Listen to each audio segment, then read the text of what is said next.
लोकसभा और राज्यसभा की कार्यवाही शुरू हो चुकी है। चलिए सीधा आपको लिए चलते हैं। Two major occasions of significance.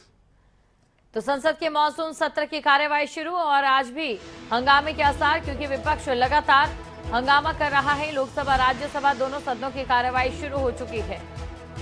ऐसे में जहां पर विपक्ष लगातार हंगामा कर रहा है, वहीं दूसरी तरफ सत्तापक्ष की ओर से लगातार ये कहा जा रहा है कि विपक्ष सहयोग नहीं कर रहा है, जिसके चलते जनता के सरकार से जुड़े मुद्दों की चर्चा नहीं हो रही है।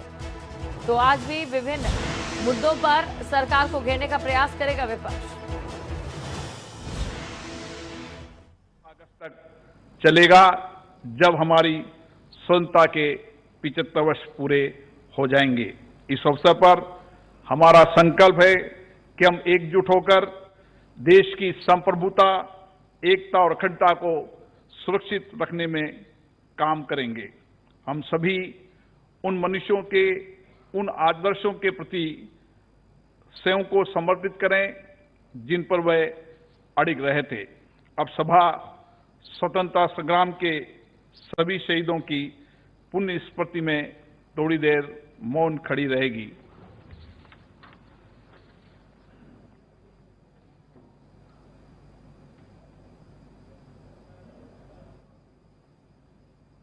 ओम शांति। माननीय सदस्यगण, मुझे सदन को सूचित करते हुए प्रसन्नता हो रही है कि टोक्यो ओलंपिक में नीरज चोपड़ा ने जेवेलिन थ्रो प्रतियोगिता में भारत के लिए पहला स्वर्ण पदक जीतकर एक नया इतिहास रचा है। एथलेटिक्स में किसी भारतीय द्वारा जीता गया पहला ओलंपिक स्वर्ण पदक है। उनकी जीत से पूरे देश में उत्साह और उमंग का वातावरण है। इसके अतिरिक्त भारत के पहलवान श्री बजरंग पूनिया ने 65 किलो वर्ग की फ्री स्टाइल कुश्ती में भारत को कांस्य पदक दिलाकर एक बड़ी सफलता अर्जित की है। मैं अपनी ओर से तथा सदन की ओर से श्री नीरज चोपड़ा तथा श्री बजरंग पूनिया को ओलंपिक खेलों में उनकी उपलब्धियों के लिए हार्दिक बधाई देता हूं। माननीय सदस्यगण, 32वें ओलंपिक खेल कल 8 अगस्त को टोक्यो में संपन्न हुए। भारत को टोक्यो ओलंपिक में 1 स्वर्ण, 2 रजत, 4 कांस्य पदक सहित कुल 7 पदक प्राप्त हुए हैं। आज तक के ओलंपिक इतिहास में भारत का सर्वश्रेष्ठ प्रदर्शन रहा है।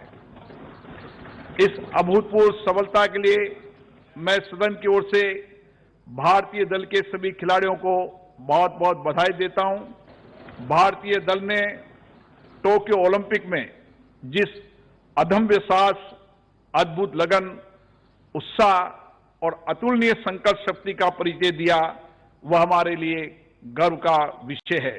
मुझे आशा ही नहीं, पूर्ण विश्वास है, टोक्यो ओलंपिक में भारतीय दल की ऐतिहासिक उपलब्धियों से भारत के युवाओं में एक नया उत्साह, एक नई ऊर्जा का संचार होगा तथा भारत भविष्य में खेलों की दुनिया में एक महाशक्ति उभरकर निखरेगा।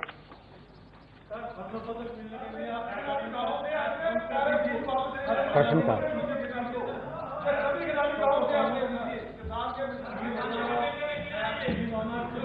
प्रश्न संख्या 281।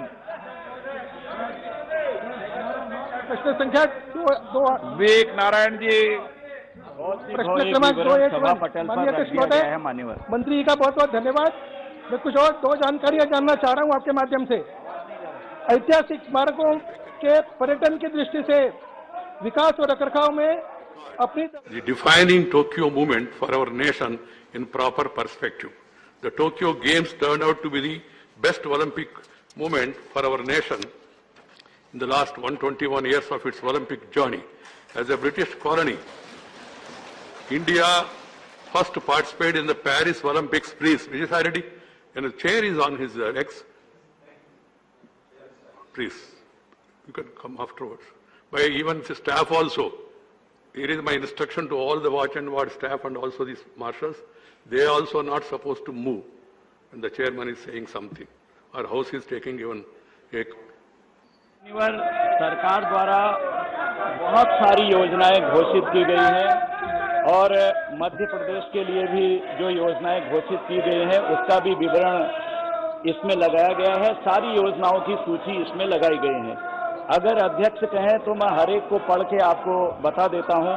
वैसे तो हम यहाँ पर चर्चा कराना चाहता हूं। केंद्र सरकार आप चर्चा नहीं करना चाहते, जनता के महत्वपूर्ण सवालों को उठाना नहीं चाहते, ये गलत बात है।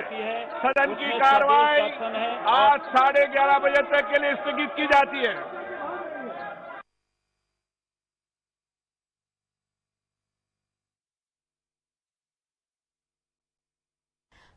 तो बड़ी खबर आपको हम बता रहे हैं। देखिए, एक बार फिर से विपक्ष की ओर से हंगामा यहां पर शुरू हुआ और इसी बीच लोकसभा की कार्यवाही को 11:30 बजे तक के लिए स्थगित कर दिया गया। तो लगातार विपक्ष उसी रणनीति पर काम कर रहा है और लगातार विपक्ष की ओर से हंगामा किया जा रहा है। एक बार फिर से विपक्ष की ओर से हंगामा किया गया, लेकिन उससे पहले ये जानकारी आपको दे दें, जो ओलंपिक पदक विजेता है उन्हें बधाई दी गई।